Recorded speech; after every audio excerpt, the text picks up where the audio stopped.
गृह मंत्री अमित शाह से मिलने पहुंचे हैं राज्यपाल धनखड़। दिल्ली में बंगाल के राज्यपाल गृह मंत्री से मुलाकात कर रहे हैं। राज्य में कानून व्यवस्था की जानकारी देंगे राज्यपाल धनखड़ और मुलाकात हो रही है गृह मंत्री अमित शाह से। बंगाल के हालात पर राज्यपाल कई बार उठा चुके हैं सवाल, लगातार सवाल उठाते रहे हैं और अब दिल्ली में मौजूद हैं। यहां गृह मंत्री अमित शाह से उनकी मुलाकात हो रही है। तो हमारे साथ विपिन चौबे और ज्यादा जानकारी के साथ मौजूद हैं। विपिन, आप खुद भी पश्चिम बंगाल रहकर आए, वहां पर जो कुछ हालात थे वो आपने देखे। धनखड़ साहब लगातार राज्यपाल के तौर पर ये सवाल उठाते रहे कि कानून व्यवस्था की समस्या है। अब वो दिल्ली में गृह मंत्री से मिल रहे हैं, तो इस मुलाकात के और क्या मायने निकाले जा सकते हैं? देखिए, सीधे तौर पर पश्चिम बंगाल में जो राजनीतिक उठापटक चल रही है, एक वो है किस तरह से राष्ट्रीय स्तर के नेता वहां पर जाते हैं, उन पर हमला होता है, राज्य सरकार खामोश रहती है, राज्यपाल की बार बार पत्र लिखने पर सरकार जवाब नहीं देती है, अधिकारियों का मनमानापन, राज्य में भ्रष्टाचार समेत ऐसे तमाम मसले थे जिसको लेकर पश्चिम बंगाल के राज्यपाल जगदीप धनखड़ को मुलाकात कर रहा था। आज दिन में ये दूसरी मुलाकात है, क्योंकि पहली बार वो 12:30 बजे आए थे, लेकिन उस वक्त गृह मंत्री अमित शाह किसी दूसरी बैठक में व्यस्त थे, इसलिए उनकी मुलाकात नहीं हो पाई और इसलिए उस मीटिंग को रीशेड्यूल किया गया और फिर अभी एक बार और वो पहुंचे हैं मुलाकात करने के लिए। तो मुमकिन है कि इन तमाम चीजों की जानकारी देंगे वो गृह मंत्री अमित शाह को। इसके अलावा जो मौजूदा हिंसा है बंगाल में चल रही है और जो मौजूदा राजनीतिक उठापटक है, उस बात की भी जानकारी देंगे और उसके बाद संभावना है कि वो एक प्रेस कॉन्फ्रेंस करेंगे और वो सुनेंगे उस पर तफसील से बात करेंगे। क्या कहते हैं धनखड़ साहब। लेकिन ये पश्चिम बंगाल की तस्वीरें बर्धमान की, जहां पर रोड शो की शुरुआत हो रही है और वहीं पर अभिषेक मौजूद है। जेपी नड्डा को आप देख सकते हैं, वो पहुंच चुके हैं उस रथ पर जिसके जरिए वो रोड शो करने वाले हैं। अभिषेक, हम देख रहे हैं जेपी नड्डा पहुंच चुके हैं और अब शुरुआत हो रही है रोड शो की।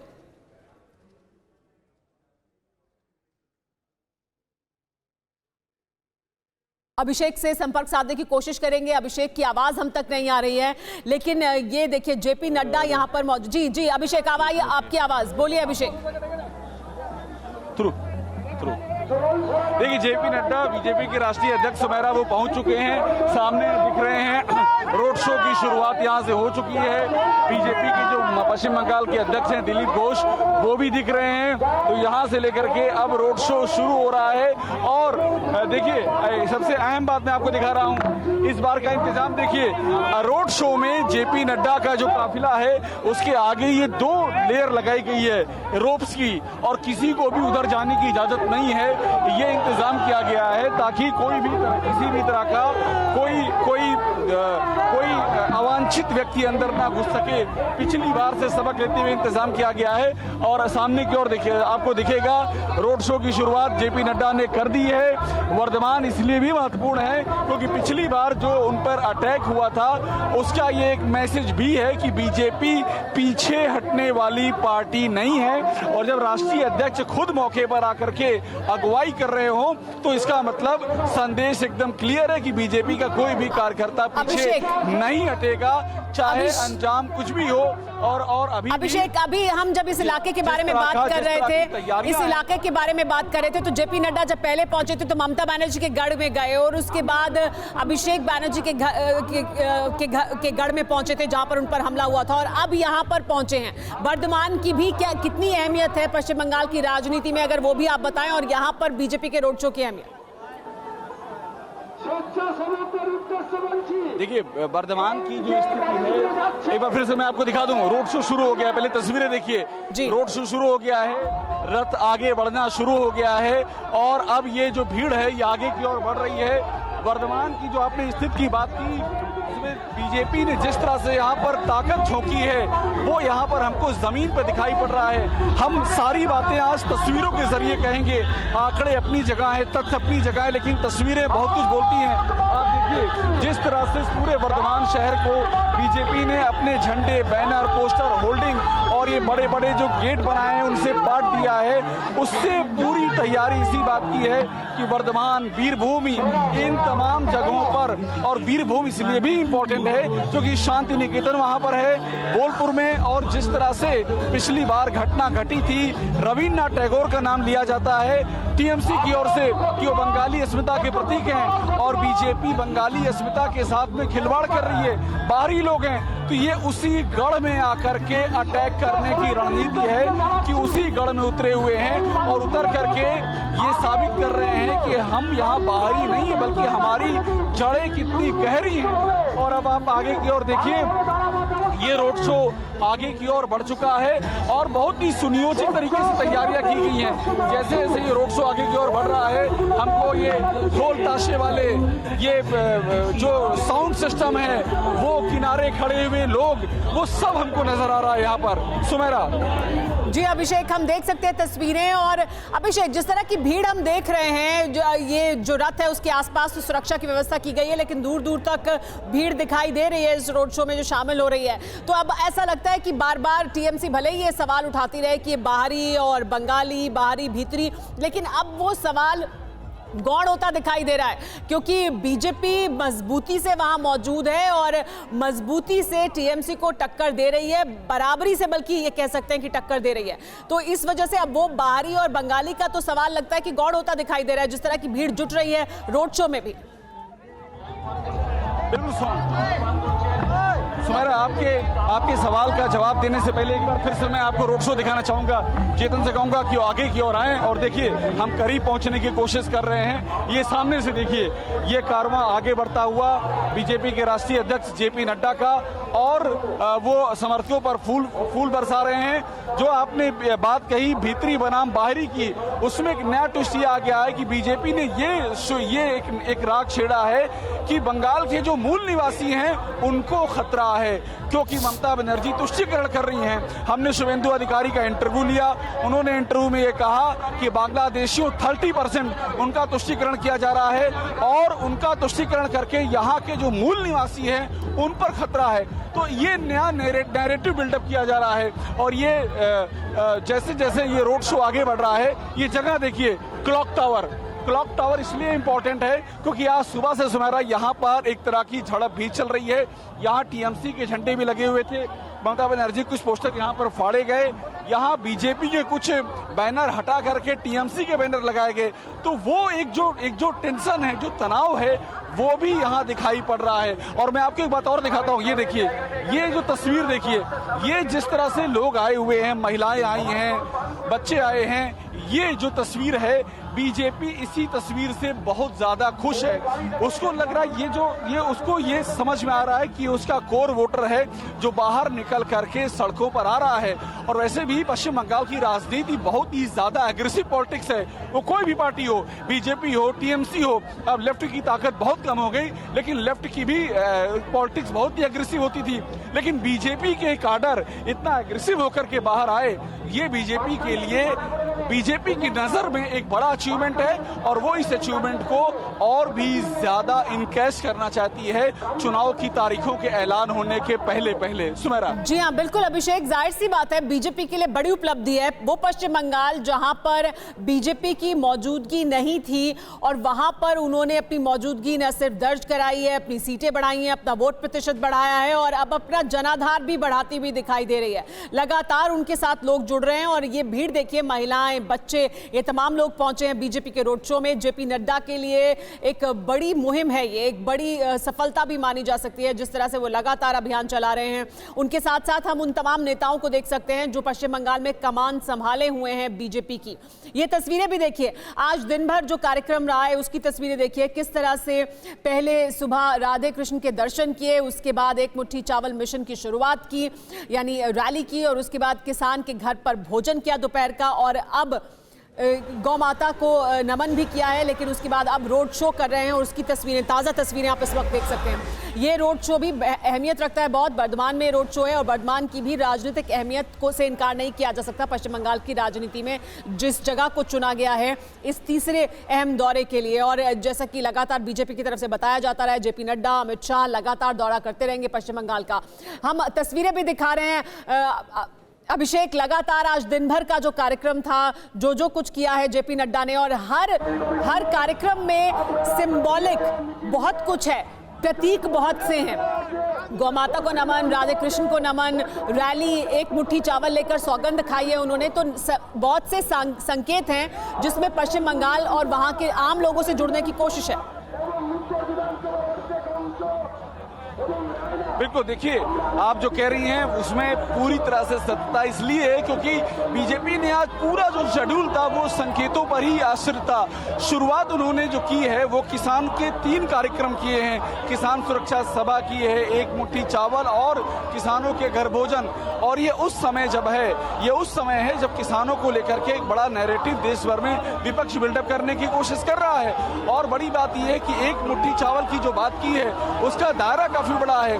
58,000 गांवों में 73 लाख किसानों तक पहुंचने की योजना है। हर जगह एक मुट्ठी चावल लिया गया है, तो एक बहुत बड़ी आबादी तक पहुंचने का पूरा प्लान बनाया गया है। और मैं आपको फिर से आगे आइएगा, ये देखिए भीड़ है। अब यहाँ से बोलिए। हाँ सुमेरा जी बोलिए। हाँ देखिए सुमेरा, एक बार मैं आपको फिर से तस्वीर इसलिए दिखाना जरूरी है कि हमको आगे बढ़ने में किस तरह से ये जो भीड़ बिल्डअप हो रही है। और यही सब दिखा रहा है कि बीजेपी ने इस इवेंट को बहुत ही करीने से प्लान किया है। भारत माता की जय के नारे, जय श्री राम के नारे यहाँ पर गूंज रहे हैं। और यहाँ से आगे देखिए, अब ये आगे इन्होंने बीजेपी के जो झंडे पोस्टर हैं उनकी बाकायदा रस्सियों पर एक कतार लगा दी है। अब इसके आगे अभी आपको जेपी नड्डा इसके पार जाते हुए दिखाई देंगे। ये सब चीजें प्लानिंग है कि पहले बीजेपी का सिंबल आएगा, गाड़ी आगे बढ़ेगी। हम इन तस्वीरों को देखते रहेंगे, आपके पास आते रहेंगे। हमारे साथ मेहमान भी जुड़ गए हैं, उनसे भी बात करेंगे। हमारे साथ रविशंकर दत्ता भी मौजूद है, उनके पास भी जाएंगे, उनसे भी जानकारी लेंगे आज का जो पूरा कार्यक्रम रहा है उसको किस तरह से वो देखते हैं। हमारे साथ राजीव जेटली जुड़ गए हैं, प्रवक्ता हैं बीजेपी के। हमारे साथ इसके अलावा खालिद इबादुल्ला मौजूद हैं जो पॉलिटिकल एनालिस्ट हैं और टीएमसी के पक्ष में अपनी बात रखते हैं। हमारे साथ विजय शंकर तिवारी जी मौजूद हैं, प्रवक्ता हैं वीएचपी के। हमारे साथ इसके अलावा अतीकुर रहमान मौजूद हैं, इस्लामिक स्कॉलर हैं। हमारे साथ गौतम लाहिरी जी लगातार बने हुए वरिष्ठ पत्रकार हैं। हमारे साथ रविशंकर दत्ता भी मौजूद हैं जिनको आप स्क्रीन पर देख सकते हैं। लेकिन सबसे पहले इबादुल्ला साहब, आपसे मैं जानना चाहूंगी, ये जो रोड शो है, इस रोड शो के दौरान भी हमने देखा है और ये अहमियत है इस सवाल की बहुत ज्यादा कि टीएमसी के पोस्टर भी बीच बीच में लगाए गए। कई जगह बीजेपी के पोस्टर हटाकर अभिषेक बनर्जी का या ममता बनर्जी का पोस्टर लगाया गया। तो ये क्या डर है टीएमसी को? एक रोड शो से भी क्या डरती है टीएमसी कि उसको भी नहीं आप चाहते हैं कि सुचारू रूप से हो पाए? अगर वो अपने झंडे बैनर पोस्टर लगाकर रोड शो कर रहे हैं तो उसमें क्यों टीएमसी को अपने पोस्टर लगाने हैं? देखिए, जब से टीएमसी बनी है तब से पूरे पश्चिम बंगाल में रोड शो हो रहा है और झंडा बैनर पोस्टर लग रही है। अगर कोई 4.5 साल के बाद बंगाल की याद आता है तो उसमें मेरा क्या कसूर है या तृणमूल कांग्रेस का क्या कसूर है? वो लोग आते हैं 4.5 साल, 5वां साल में जब इलेक्शन का दौर आता है तो झंडा, फ्लैग्स, होर्डिंग, पोस्टर, फेस्टून लगाना चाहते हैं, लगा रहे हैं। तो बाकी जो फेस्टून होर्डिंग लगा वो 5 साल से लगा हुआ है। नहीं, आज मैं समझ रहा हूं, आज पोस्टर हटाकर, बीजेपी का पोस्टर हटाकर वहां टीएमसी का पोस्टर लगाया गया, या ऐसी कई चीजें की गई कि जिस रास्ते पर आपको रोड शो निकलना है नड्डा का, वहीं पर आपने अभिजीत बनर्जी का पोस्टर लगाया, बीजेपी का पोस्टर हटाकर। तो ये करने की क्यों जरूरत है? क्या ये डर है टीएमसी का कि वहां पर भी आपको 4 पोस्टर चाहिए? टीएमसी को ना कभी किसी से डर था और ना डर रहेगा, बल्कि यही कारण है कि तृणमूल का हर इलाका में, हर जगह आप खुद कहीं कि उसके रास्ते पे फ्लैग फेस्टून लगाया गया। तो तृणमूल कांग्रेस का तो पूरे वर्कर पूरे बंगाल में हर 78,000 बूथ में बहुत सारे ऐसे वर्कर हैं जो पूरे बूथ को सजा कर रखते हैं, पूरे इलाका को सजा कर रखते हैं, झंडा हो, फेस्टून हो, फ्लैग हो। लेकिन भारतीय जनता पार्टी के लोग क्या है कि 4.5 साल में ये बंगाल के बाहर से कुछ लोग आए, रोड शो करना चाहते हैं, इनको ये भी परमिशन मिल जाता है। लेकिन उत्तर प्रदेश में आप जाए, बंगाल की एमपी जाते हैं तो एयरपोर्ट में रोक दिया जाता है। यही हमारे और आप में, यही हमारे और उनमें फर्क है कि उत्तर प्रदेश में सांसद को जाने नहीं देते और यहाँ पे भारतीय जनता पार्टी के जेपी नड्डा जी को यहाँ पे वेलकम करके रोड करने का मौका मिल रहा है। कैसा हो रहा है वेलकम, कैसा हो रहा है वो तो सब देखते रहे हैं। पिछली बार जब वो वहां पहुंचे थे तब क्या हुआ था? वो वेलकम थोड़ी था, वो वेलकम थोड़ी था खालिद साहब। लेकिन अभी क्या, ठीक है मैं आऊंगी आपके पास, सब वापस आऊंगी, बाकी लोगों की प्रतिक्रिया भी ले लेते हैं। आप कह रहे हैं वेलकम कर रहे हैं जी जेपी नड्डा को, लेकिन वेलकम कैसा किया था पिछली बार के उनके दौरे में? क्या कुछ हुआ उससे तो पश्चिम बंगाल के शासन प्रशासन पर तमाम सवाल उठे। रविशंकर दत्ता हमारे साथ मौजूद है। रविशंकर, लेकिन हम रोड शो देख रहे हैं इस वक्त जेपी नड्डा का और उसमें बहुत बड़ी संख्या में लोग मौजूद हैं, बड़ी भीड़ है। ये लगातार हम देख रहे हैं कि आज जो जो उन्होंने कार्यक्रम किए उसमें ये कोशिश है कि वो किसानों से और पश्चिम बंगाल के आम लोगों से जुड़ें, ताकि जो हमला उन पर बार बार बोला जाता है बीजेपी पर, उस हमले की धार को कुंद किया जाए। क्या उसमें सफलता हासिल हो रही है बीजेपी को, क्योंकि एक बड़ा अभियान बीजेपी चला रही है? देखिए, लोकसभा चुनाव में हम लोगों ने देखा था पश्चिम बंगाल में बीजेपी को 18 आसन मिला है। जहां 3 विधायक थे वहां पे 1 एमपी था, वहां से 18 उनको एमपी मिला। इसका मतलब विधानसभा के हिसाब से अगर देखें तो 120 से ज़्यादा सीट उनको मिल गया था, आगे थे वो अगर लोकसभा चुनाव के देखें तो। ये तो ज़रूर बात है कि पश्चिम बंगाल में बीजेपी का जो हाथ है वो मजबूत हो रहा है। लगातार बीजेपी अपना कार्यक्रम जो है वो मजबूती दिखाई दे रहा है। जिस रास्ते से जेपी नड्डा गए थे वहाँ पे जैसे हमला हुआ, फिर उन पे कार्रवाई की गई। आज फिर जेपी नड्डा अपना हमले के बाद कोरोना काल के उनका कोरोना होने के बाद पश्चिम बंगाल से फिर से अपना दौरा शुरू कर चुके हैं और आज पूरे दिन देखे लोग गए हैं। अमित शाह आए थे, जेपी नड्डा आए हैं, कई मंत्री केंद्र सरकार के आ रहे हैं। तो लगातार ये जो विजिट्स है मंत्री के, जेपी नड्डा के, अमित शाह के, तो ये कहीं पे लोगों के ऊपर एक इफेक्ट फेंक रहा है। और पश्चिम बंगाल में कहीं जगह पे स्पेशली जो ज़िला है जिनके अगर वहाँ पे अगर जाएंगे ये देखने को मिलेगा कि कहीं पे तृणमूल के खिलाफ कहीं पे लोग भड़के हुए हैं, कहीं बीजेपी के खिलाफ लोग भड़के हुए हैं।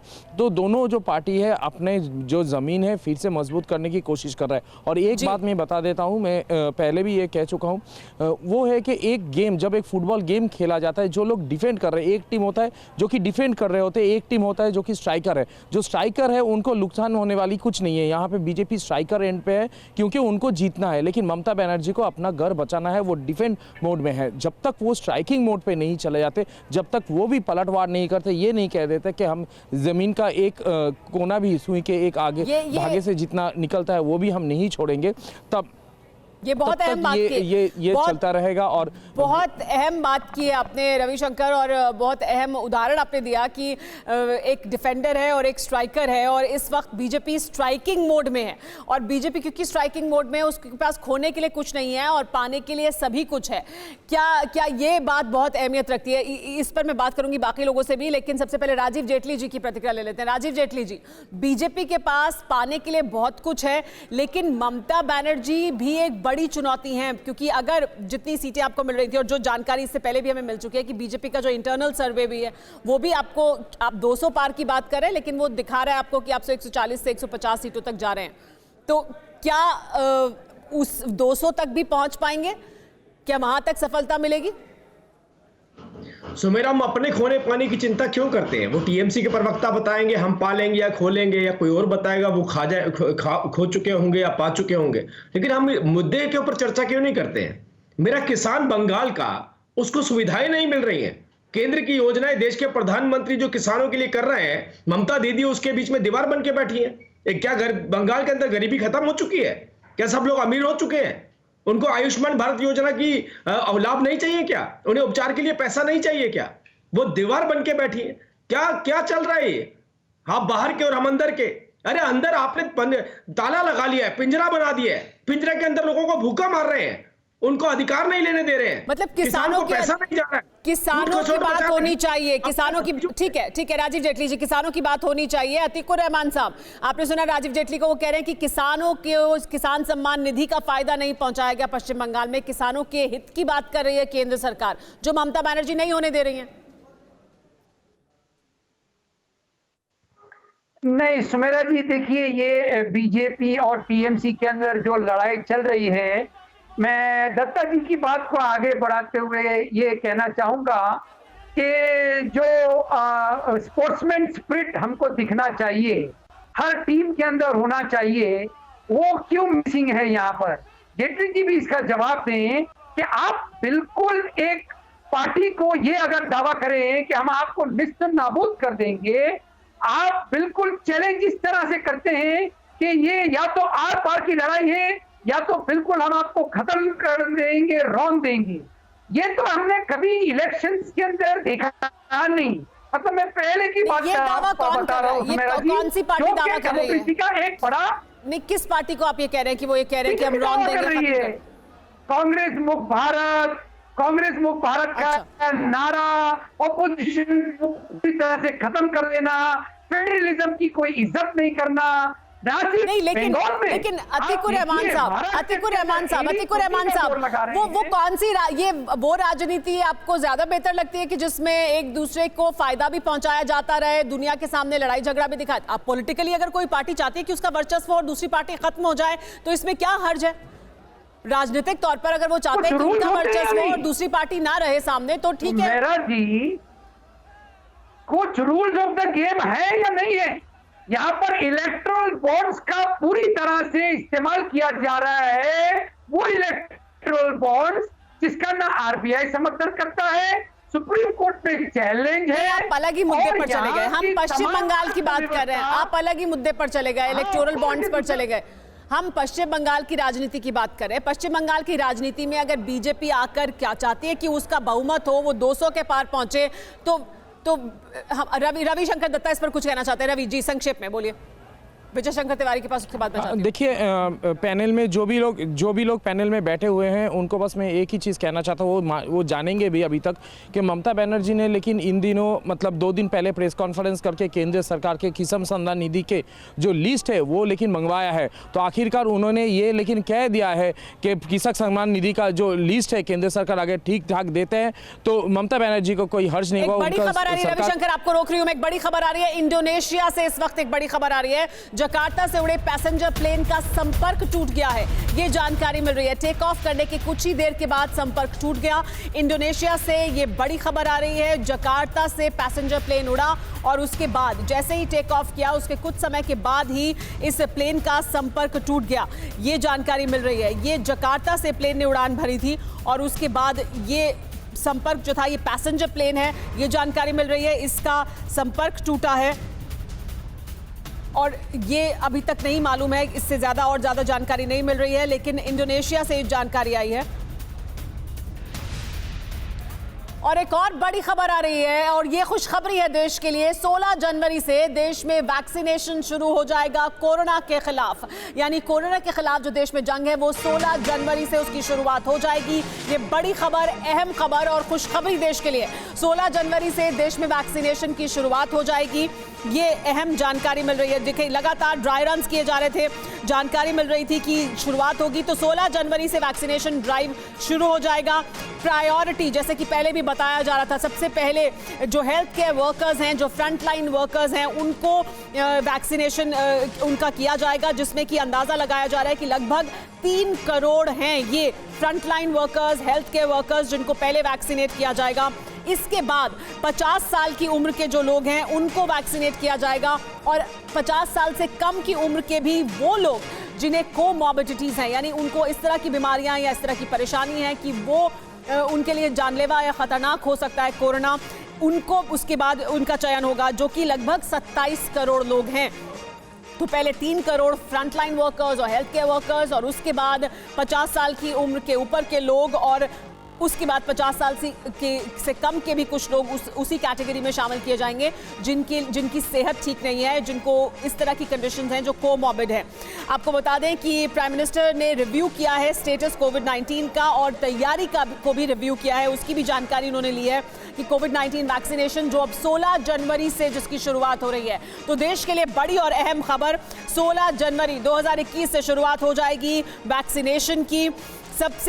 इसके बाद लगातार प्रधानमंत्री नरेंद्र मोदी ने इस पूरे मामले का जायजा लिया, तैयारियों के बारे में जानकारी हासिल की, ये जानकारी हासिल की कि किस तरह की तैयारी है ये वैक्सीन देश भर में लगाने के लिए। आपको बता दें, इससे पहले ड्राई रन्स किए गए थे, यानी देखा गया था कि सुचारू रूप से पूरा सिस्टम सही से काम कर रहा है या नहीं, यानी आखिरी हेल्थ केयर सेंटर तक पूरे सिस्टम को सुचारू रूप से चलाने में सक्षम है या नहीं सरकारें, इसको देखा गया था। सिस्टम को पूरी तरह से चुस्त दुरुस्त करने की कोशिश की गई थी ताकि सही से इस पूरे वैक्सीनेशन ड्राइव को पूरा किया जा सके। और आप समझ सकते हैं, भारत जैसी जनसंख्या वाली देश, भारत में जितनी बड़ी जनसंख्या में लोग मौजूद हैं, वहां पर इतनी बड़ी वैक्सीनेशन ड्राइव चलाना सरकार के लिए बड़ी चुनौती है, एक बड़ी चुनौती है जिसका सामना करेंगे प्रधानमंत्री। इससे पहले आपको बता दें कि एक हाई लेवल मीटिंग को रिव्यू कर चुके हैं, एक हाई लेवल मीटिंग को चेयर कर चुके हैं जिसमें उन्होंने रिव्यू किया था कि क्या इस समय स्थिति है कोविड-19 की देश में, यानी कोरोना की इस समय देश में क्या स्थिति है, पहले उसका भी आकलन किया गया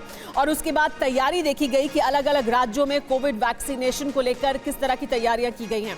इस मीटिंग को cabinet secretary, principal secretary to प्रधानमंत्री, हेल्थ सेक्रेटरी और दूसरे वरिष्ठ अधिकारी जो हैं सरकार के, केंद्र सरकार के, उन्होंने इस मीटिंग में हिस्सा लिया था, प्रधानमंत्री को तमाम जानकारियां दी थी और उसके बाद अब यह ऐलान किया गया है कि 16 जनवरी से इस वैक्सीनेशन ड्राइव की शुरुआत हो जाएगी।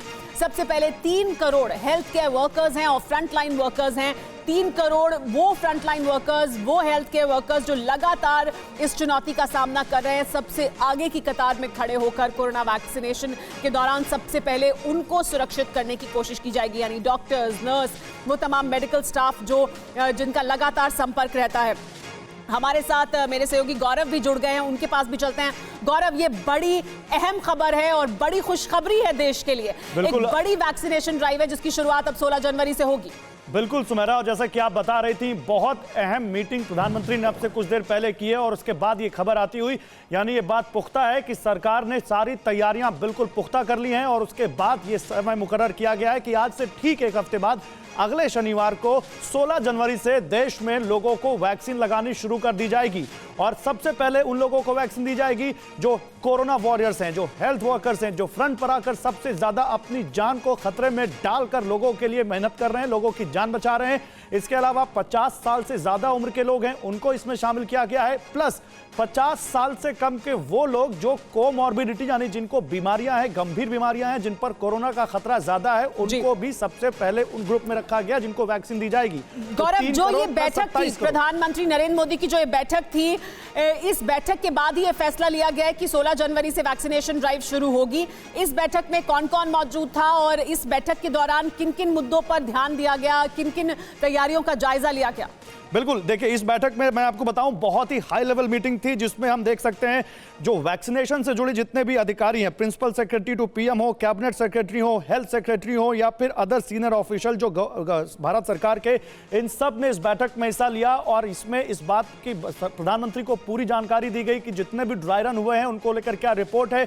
आपको बता दूं, जो पहला ड्राई रन हुआ था 4 स्टेट्स में 2-2 जिलों में, उसके बाद ड्राई रन हुआ 119 जिलों में 250 से ज्यादा सेंटर्स पर, और फिर एक ड्राई रन हुआ कल जो पूरे देश में हुआ। उसमें सबसे ज्यादा जोर इसी बात पर दिया गया कि अगर कोई भी लूप होल हो, क्योंकि 2 जो शुरू के ड्राई रन थे उनके बाद जानकारी आई थी कि कोविन ऐप जिसके जरिए ये ड्राई रन होना है उसमें कुछ दिक्कतें कुछ राज्यों ने रिपोर्ट की थी, जिसके बाद सरकार ने इंश्योर किया कि कोविन ऐप में भी सारी जो दिक्कतें उनको दूर किया जाए। सारी रिपोर्ट्स प्रधानमंत्री को दी गई और उसके बाद ये फैसला हो गया। जैसा कि हम और आप लगातार रिपोर्ट कर रहे हैं, भारत के पास ना वैक्सीन की कमी है, ना इंफ्रास्ट्रक्चर की कमी है और ना ही भारत के पास इच्छा शक्ति की कमी है। लेकिन बड़ी चुनौती है, एक बड़ी चुनौती है जिसको बिल्कुल सीधे तैयारी के साथ, पूरी तैयारी के साथ भारत उतर रहा है इस वैक्सीनेशन ड्राइव में, क्योंकि आप समझें जितनी बड़ी जनसंख्या है भारत की, उस पूरी जनसंख्या के लिए वैक्सीनेशन ड्राइव चलाना और उन सब तक इस वैक्सीन को पहुंचाना बड़ी चुनौती है। एक बड़ी खबर आ रही है, वो बता देते हैं क्योंकि हमें जानना बहुत जरूरी है कि सबसे पहले किसे वैक्सीन मिलेगी। सरकार ने इसको लेकर एक लिस्ट जारी की है, फ्रंटलाइन वर्कर्स की लिस्ट है। पहली बार टीका लेने वाले लोगों के नाम सार्वजनिक किए जाएंगे। ड्राई रन सेंटर पर भेजे गए लोगों के नाम, यानी लोगों के नाम तक वहां भेज दिए गए हैं। सबसे पहले लिस्ट में दर्ज लोगों का वैक्सीनेशन होगा, यानी जो सूची पहले भेज दी गई है सेंटर्स पर, उसमें लोगों के नाम दर्ज हैं और इनके नाम उस सेंटर पर पहुंच जाएंगे और उसके बाद ड्राई रन के दौरान ये पहुंचा दिए गए थे। अब इन लोगों का वैक्सीनेशन होगा जिस सूची के तहत वहां पर नाम पहले से ही दर्ज है, यानी पुख्ता तैयारियां की गई हैं। मनीष, बहुत पुख्ता तैयारी की गई है, बहुत ड्राई रन्स करके पूरी तैयारी के साथ एक बड़े मिशन पर भारत आगे बढ़ रहा है कोविड-19 के इस वैक्सीनेशन ड्राइव के लिए। जी हाँ, बिल्कुल। देखिए, एक तरफ जहां हमारे वैज्ञानिक वैक्सीन बनाने में लगे हुए थे, उसी दौरान प्रधानमंत्री मोदी के नेतृत्व में पूरी सरकार वैक्सीनेशन को किस तरह से अंजाम दिया जाएगा उसकी तैयारी करके थी और इसीलिए भारत सरकार के पास अगले 6 महीने में 30 करोड़ लोगों तक पहुंचने का एक पूरा प्रोग्राम है।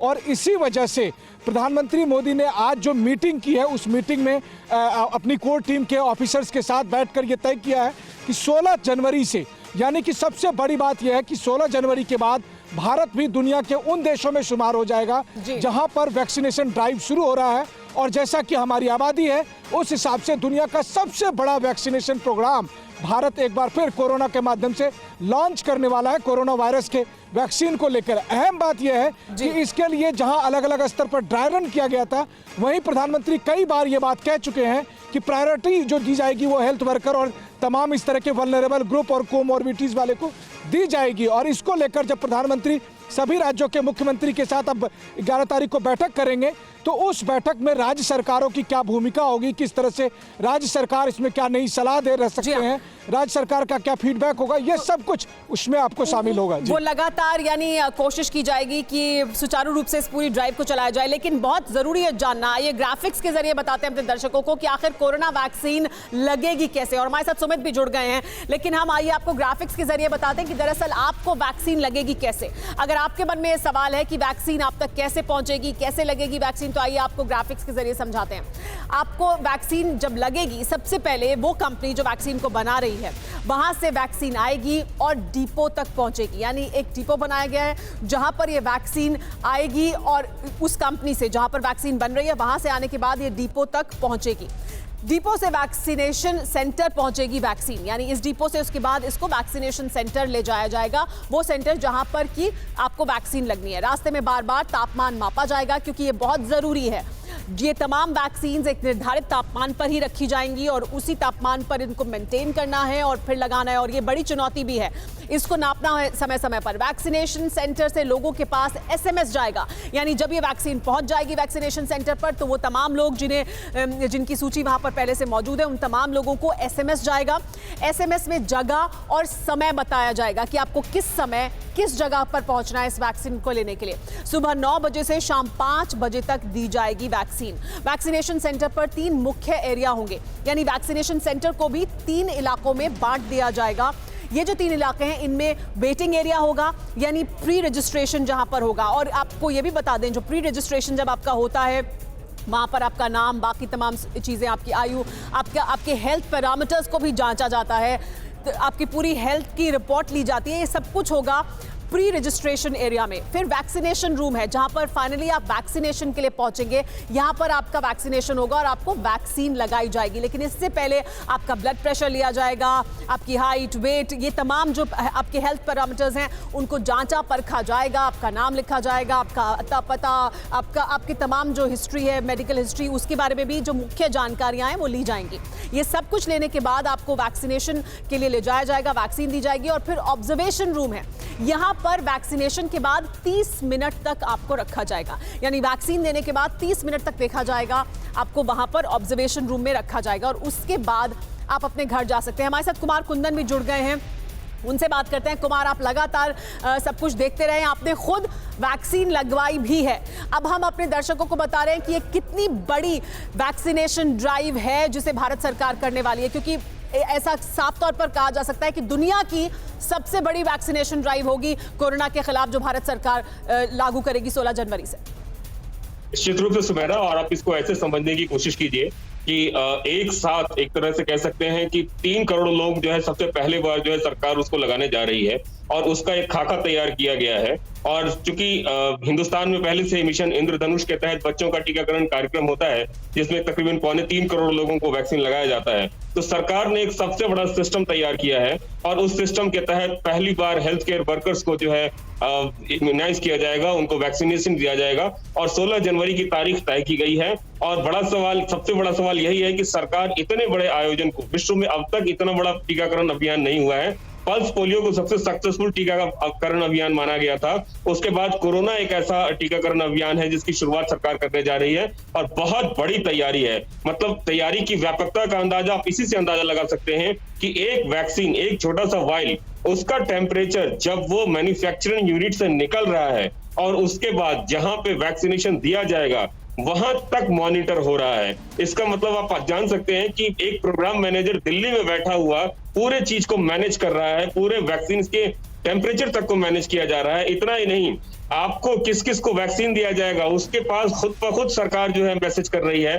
जिस तरीके से पोलिंग स्टेशन में हम लोग जाके वोट डालते हैं। कुछ इसी तरह का इंतजाम इसमें भी किया गया है। कुमार ये भी जानना चाहेंगे कि जो ड्राई रन हुए थे उनके दौरान और जो अभी जो बिल्कुल ताजा ड्राई रन हुआ उसके दौरान किस तरह की दिक्कतें सामने आई थी? क्या कुछ लूप होल्स थे जिन्हें दुरुस्त करने की कोशिश की गई है? वो कौन सी दिक्कतें थी और क्या उनको दुरुस्त कर लिया गया? देखिए, सबसे जो बड़ी परेशानी सरकार को आई थी वो कोविन ऐप को लेकर आई थी। पहले और दूसरे ड्राई रन में कोविन ऐप को लेकर कई सारी दिक्कतें आई थी। तो केंद्र सरकार ने जो अभी तीसरा ड्राई रन जो कल ही खत्म हुआ है, TV9 भारतवर्ष ने भी उसको दिखाया था कि किस तरीके से कोविन ऐप पे जबरदस्त तरीके से काम हो रहा था। तो सरकार ने कोशिश की कि कोविन ऐप की जो जानकारी है, क्योंकि जब तक कोविन ऐप आपको हरी झंडी नहीं देगा तब तक आपका वैक्सीनेशन नहीं हो सकता है। तो कोविन ऐप के माध्यम से जो पूरा रजिस्ट्रेशन प्रोसेस होना था उसको और दुरुस्त करने की कोशिश की गई और कहीं ना कहीं उसमें सरकार को बहुत ज्यादा सफलता मिली। तभी जाके आज प्रधानमंत्री ने जो बैठक की है उसमें जो है एक निर्णय लिया और निर्णय ये लिया कि 16 जनवरी से सबका टीकाकरण अभियान शुरू किया जाएगा। सुमेरा, मैं आगे बाकी हमारे जो सहयोगी उनका रुख करूं उससे पहले एक बार फिर आपसे जरूर चाहूंगी कि आप हमारे तमाम दर्शकों को ये बताएं कि ये वैक्सीन आपने ली है और ये वैक्सीन सबको लेनी चाहिए और इस वैक्सीनेशन ड्राइव में सबको बढ़ चढ़कर हिस्सा लेना चाहिए, सहयोग करना चाहिए सरकार का।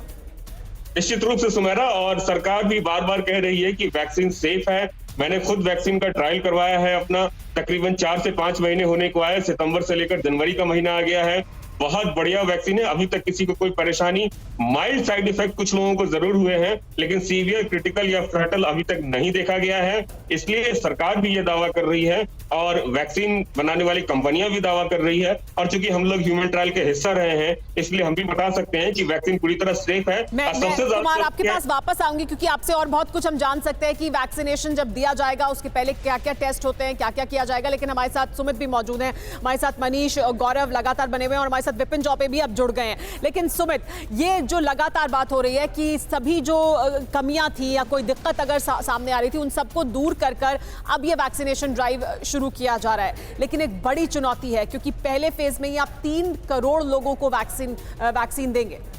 बिल्कुल सुमेरा, क्योंकि चुनौती जिस तरीके से कुंदन भी बता रहे थे कि ये पूरा मैनेजर, प्रोग्राम मैनेजर जो होगा मॉनिटर करेगा कि वैक्सीनेशन जिस कंपनी में बन रही है, जिस जगह बन रही है और वहां से जिस जगह जिस शख्स को लग रही है उसकी टेम्परेचर को देखना या फिर उसको मॉनिटर करना बहुत जरूरी है। और यही वजह है सुमेरा कि ना सिर्फ कमर्शियल फ्लाइट्स का इस्तेमाल किया जाएगा बल्कि एयरफोर्स के जो कार्गो आप कह सकते हैं कि फाइटर का जो ट्रांसपोर्टर एयरक्राफ्ट हैं उसका इस्तेमाल किया जाएगा, क्योंकि इस देश में कई ऐसे इलाके हैं, चाहे वो अरुणाचल के हो, लद्दाख के हो या नॉर्थ ईस्ट के कई इलाके हैं जहां पर जो फ्रंट लाइन वॉरियर्स हैं उन तक ये चीजें पहुंचाना बहुत मुश्किल होगा। तो यही वजह है कि स्पेशल कंटेनर्स बनाए गए हैं उनके टेम्परेचर को मॉनिटर करने के लिए या एक स्थित टेम्परेचर में रखने के लिए, और ये सारी चीजों के लिए एयरफोर्स की मदद भी ली जाएगी और कमर्शियल फ्लाइट्स के साथ साथ। सुमेरा जी हाँ, हमारे साथ मनीष भी लगातार बने हुए हैं, लेकिन मेरे कुछ और सहयोगी हमारे साथ जुड़ रहे हैं जिनके साथ आम लोग भी जुड़ रहे हैं, क्योंकि ये देश के लिए गर्व का मौका भी है और एक बहुत ज़रूरी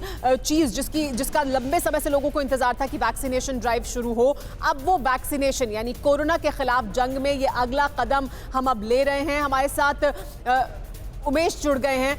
उमेश, आपके साथ लोग भी मौजूद हैं, उनसे जानना चाहेंगे कि क्या उनकी प्रतिक्रिया है, क्योंकि अब ये जो तैयारी है वो हो गई है कि वैक्सीनेशन अब 16 जनवरी से शुरू हो जाएगा। जी बिल्कुल सुमेरा, जो इंतजार की घड़ियां थी वो खत्म हो गई है और उत्तर प्रदेश सरकार की अगर बात की जाए तो उत्तर प्रदेश सरकार ने पूरी तैयारी कर ली है। शुरुआत में 16 लाख लोगों को वैक्सीनेशन किया जाएगा, जिसमें जो फ्रंट लाइन मेडिकल स्टाफ है उसमें लगभग 9 लाख के आसपास होंगे। क्योंकि हमारे पास तस्वीरें आ रही हैं, प्लेन क्रैश हुआ है जिसकी हम आपसे कुछ देर पहले आपको बड़ी खबर बता रहे थे। इंडोनेशिया में जकार्ता से प्लेन ने उड़ान भरी थी, ये पैसेंजर प्लेन था और ये दुर्घटनाग्रस्त हो गया है, क्रैश हो गया ये प्लेन। जैसे ही टेक ऑफ किया उसके बाद इसका संपर्क टूट गया।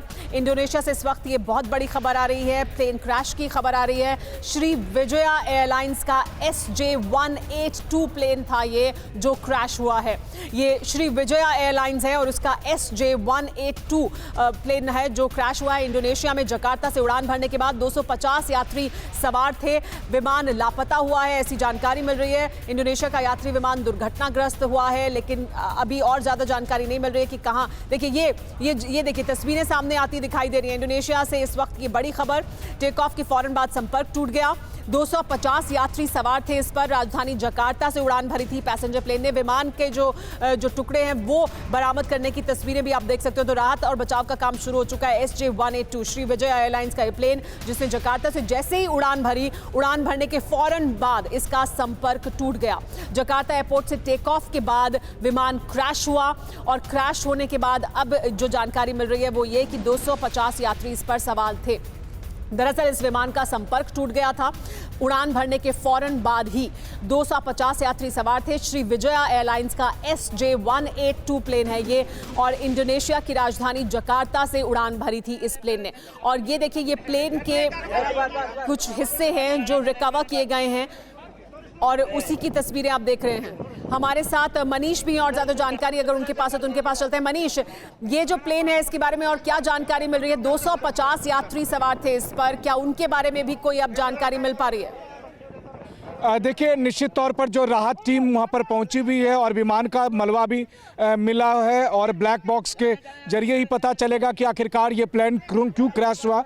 लेकिन फिलहाल अभी अगर 250 यात्रियों के बारे में अभी तक कोई ऑफिशियल जानकारी नहीं है कि उसमें से कितने लोग ऐसे हैं जिसे जीवित निकाला जा सका है और क्या स्थिति है यात्रियों को लेकर। लेकिन निश्चित तौर पर जकार्ता के उस इंटरनेशनल एयरपोर्ट से जब ये फ्लाइट टेक ऑफ हुई और महज 5 मिनट के अंदर रडार से वो गायब हो गई और उसके बाद से प्लेन क्रैश की ये दुर्भाग्यपूर्ण घटना सामने आई है। एक ऐसे एयरपोर्ट पर मैं आपको खुद बताऊं कि मैं खुद ही जकार्ता एयरपोर्ट से फ्लाई कर चुका हूं और वैसी स्थिति में अगर देखा जाए तो जकार्ता एयरपोर्ट भी बहुत बेहतरीन संसाधनों के साथ है। ऐसी स्थिति में अब ब्लैक बॉक्स के जरिए ही पता चल पाएगा कि आखिरकार प्लेन क्रैश के कारण क्या थे। लेकिन जो अभी पहली विजुअल्स सामने आ रही है रेस्क्यू टीम की, कि रेस्क्यू टीम वहाँ पर पहुँच चुकी है और रेस्क्यू टीम को विमान का मलबा भी मिला है और जो तस्वीरें आ रही है उसके हिसाब से तो लग ही रहा है कि भयानक तबाही की तस्वीरें हैं। लेकिन अभी इंतजार करना होगा खास करके पैसेंजर्स की क्या स्थिति है इसके बारे में जानने के लिए। जी हाँ, क्योंकि जिस तरह की जानकारी अभी तक मिल रही है उसके मुताबिक उड़ान भरने के 5 मिनट के बाद ही, जैसा मनीष हमें बता रहे थे, प्लेन क्रैश कर गया।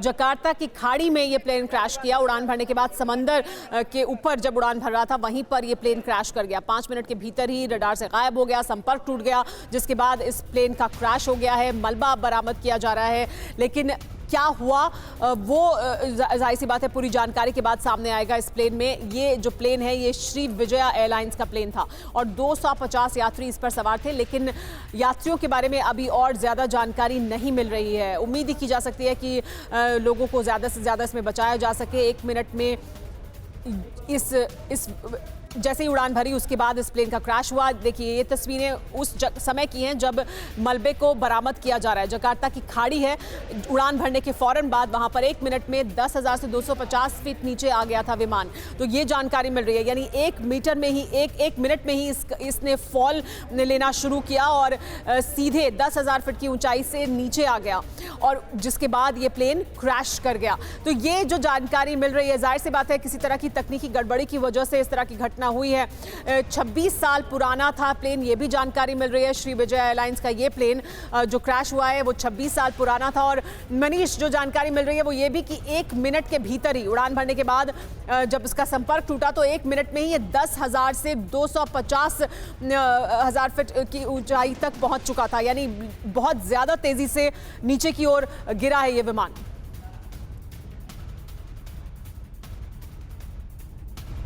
जी हाँ, मनीष के पास भी जाएंगे, लेकिन देखिए जानकारियां एक एक कर हमारे सामने आ रही हैं। 1 मिनट में ही ये विमान 10,000 फीट की ऊंचाई से सीधा नीचे हो गया। एयरलाइंस का जो ये विमान था, श्री विजय एयरलाइंस का, ये 26 साल पुराना प्लेन था जो क्रैश हुआ है। मनीष, आपको बता दें, अगर जो जानकारी मिल रही है उसमें 26 साल पुराना प्लेन था और 1 मिनट में ही ये 10,000 फीट की ऊंचाई से 250 फीट नीचे आ गया था। तो ये इसका मतलब कोई ना कोई टेक्निकल दिक्कत इस प्लेन में आई जिसकी वजह से इस तरह का हादसा हुआ है। जी हाँ, देखिए जो जानकारी आ रही है उसके मुताबिक तो यही लग रहा है कि कोई बहुत बड़ी तकनीकी गड़बड़ी थी, जिसकी वजह से अचानक ही जब प्लेन 10,900 फीट की ऊंचाई से अचानक ही वो 7,650 फीट तक पहुंच गया नीचे। और ये जो प्लेन है, ये प्लेन 1994 में कॉन्टिनेंटल एयरलाइंस को सौंपा गया था और उसके बाद 2012 में श्रीविजया एयर ने इस प्लेन को अपने पास ले लिया था। तो 2012 से पिछले 8 साल से ये प्लेन श्रीविजया एयरलाइंस के पास था, लेकिन 26 साल पुराने इस प्लेन के साथ आज जब ये प्लेन क्रैश हुआ है और जैसे ही ये प्लेन ने टेक ऑफ किया 5 मिनट के बाद रडार से ये प्लेन गायब हो गया था और 1 मिनट के अंदर ही एकदम ऊंचे से अगर आप कहें तो सीधे नीचे तक आ जाना, ये अपने आप में ही बताता है कि अचानक कोई भयानक तकनीकी गड़बड़ी का सामना करना पड़ा है। बहरहाल क्या कुछ हुआ था नहीं हुआ था इसके मामले में तो मुझे लगता है कि आगे जब जांच टीम बैठेगी, ब्लैक बॉक्स मिलेगा तब पता चलेगा। लेकिन अभी फिलहाल जो इंडोनेशिया सरकार की जो रेस्क्यू टीम है वो वहाँ पर पहुंची है, मलबा कुछ मिला है, लेकिन वहाँ से पैसेंजर्स की स्थिति क्या है उसके बारे में मुझे लगता है कि अगले कुछ समय का हमें इंतजार करना पड़ेगा, जब हमें ये पता चलेगा। जो डिटेल्स आ रही है उस डिटेल्स के मुताबिक यही बताया जा रहा है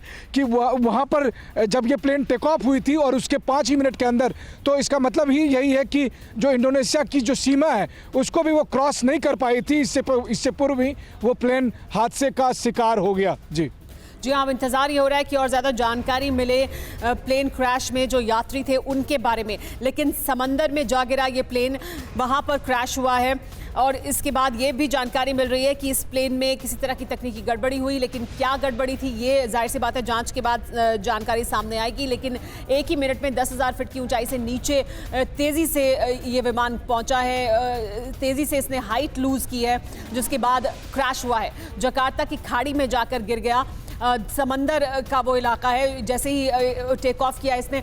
और मनीष, आप बता रहे थे कि आपने जकार्ता का जो ये एयरपोर्ट है आप वहाँ से गुजरे हैं, क्योंकि अब 5 मिनट के भीतर ही संपर्क टूट गया और फौरन ही क्रैश हो गया जकार्ता की खाड़ी में समंदर में, यानी बहुत ही करीब ये प्लेन क्रैश हुआ है एयरपोर्ट से। क्या? जी हाँ, बिल्कुल। देखिए मुझे याद है 3 साल पहले जब मैं जकार्ता में था और वहाँ से मुझे कंबोडिया जाना था, तब हम लोगों ने जकार्ता एयरपोर्ट का इस्तेमाल किया था। और वहाँ से जब प्लेन यहाँ निकली और सिर्फ टेक ऑफ होने के 5 मिनट के अंदर ही प्लेन क्रैश हो गया, तो आप कह ही सकते हैं कि ये जो इंडोनेशिया की सामुद्रिक सीमा थी उससे भी बाहर नहीं निकल पाई थी। और अचानक इतनी तेज़ी से 10,000 की फीट से नीचे प्लेन का गिर जाना ये अपने आप में ही बताता है कि इसमें कोई बड़ी तकनीकी गड़बड़ी रहती है। हालांकि मैं आपको सुमेरा बताऊं, ये पूरा जो इलाका है, जो समंदर का वो पूरा इलाका है, अगर मैं ये कहूँ तो कितना सही होगा वर्ड, लेकिन बहुत ही बड़ी मनहूसियत लेकर आता है। आपको याद होगा कि एक एयरलाइंस गायब हो गई थी, तो अक्सर जब हम लोग उस समंदर से क्रॉस करते हैं तो हमेशा एक आप कहते हैं कि आप ईश्वर को याद कर रहे होते हैं कि उस इलाके से आप ठीक ठाक गुजर जाएं, वरना सारे संसाधनों के साथ। और अभी उसी इलाके में जानकारी आनी बाकी है कि वो तमाम पैसेंजर्स जो इस प्लेन पर सवार थे उनके बारे में अभी कोई जानकारी निकलकर सामने नहीं आई है, लेकिन हम लगातार इस खबर पर नजर बनाए हुए हैं। 26 साल पुराना ये प्लेन था, जकार्ता से उड़ान भरी थी, उड़ान भरने के फौरन ही बाद क्रैश हो गया। तेजी से हाइट लूज की इसने, 1 मिनट के भीतर ही 10,000 फीट की ऊंचाई से नीचे आया और उसके बाद समंदर में जा गिरा जकार्ता की खाड़ी में।